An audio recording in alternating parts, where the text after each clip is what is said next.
Hi everyone, I'm Jack, and I host this community with Tibor. And as many of you know, we host a weekly call on Wednesdays, and the subject of this week's call was courage. Many of us do not say or do what is true to us because we have not been taught how to be courageous. As a matter of fact, this has led us to mistakenly believe that we can resolve our problems through worrying. And to communicate this, I am sharing my own story. I will include in this video some highlights from the call as well. So I hope you guys enjoy.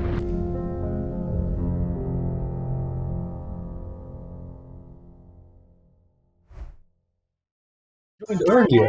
Damn. Yeah.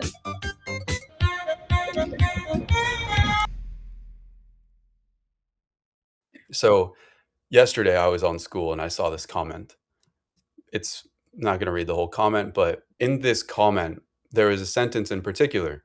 I just need a decent chunk of change to not worry, and that's where the difference for me lies. Basically, I need something external to change to not worry is exactly what the comment was saying.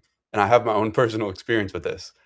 Every time I obsessed about my goals and how the work I was doing was supposed to help me achieve my goal, I got stressed out. For example, last year I wanted to close 5 clients, so I was booking discovery and sales calls in order to do it. Yet, the whole time, I was only worrying about my own goal. I didn't care about helping them. I didn't care about being on the call. I just wanted my goal. So what happened? My joy went down, my quality of work went down, my results went down.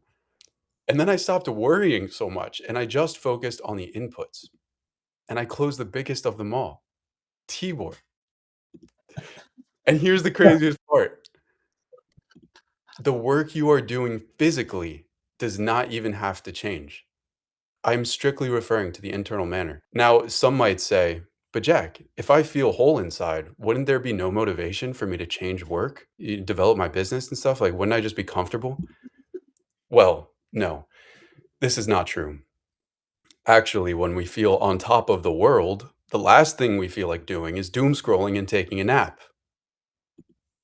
We feel like sharing light, like an infinite flame. If you think about times where you're in love or creating something, you probably don't feel like going on TikTok. Probably feel like engineering TikTok and making like a new whole entire ecosystem.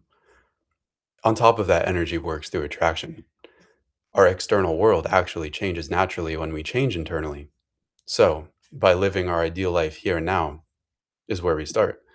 Speaking of Tibor, he's actually the one who made a post about this. And in that post, he said, that's the paradox. You want to achieve your goal, but you cannot be emotionally dependent on it. If you desire something, you will not have it. But once you are good with your goal and good without it, that is when things start to change. And that is why we talk about inputs and focus. And Steve Jobs said, one thing at a time, most important thing first. And that is actually the quickest way to achieve our goals. Cool. All right. That was today's presentation. Now we'll talk. And my question for us now that we can briefly run through and then get into practicality would be, what was your favorite thing to create when you were a kid? Yeah, for me, I actually made videos